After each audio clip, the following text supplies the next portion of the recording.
રામ રામ. આપ સૌને મારા પ્રણામ. અમે 100 અનાથ બાળકોને ભણાવવા માટેની એક ચેલેન્જ લીધી છે.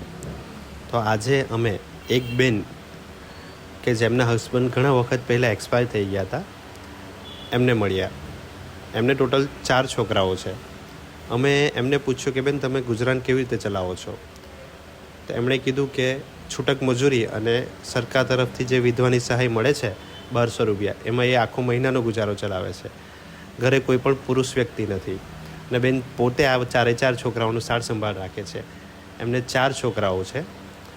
અંજલિ એ 4 વર્ષની છે. ઐશ્વર્યા 5મા ધોરણમાં ભણે છે.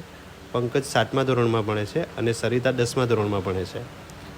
અમે સરિતાને પૂછ્યું કે તારે આગળ ભણવું છે, તો સરિતાએ એવું કીધું કે મમ્મી ના પાડે છે, ઘરે પરિસ્થિતિ બહુ ખરાબ હોવાથી કામ કરવા માટે કહે છે. તો ચાલો આપણે આ છોકરાઓને ભણવા માટે મદદ કરીએ.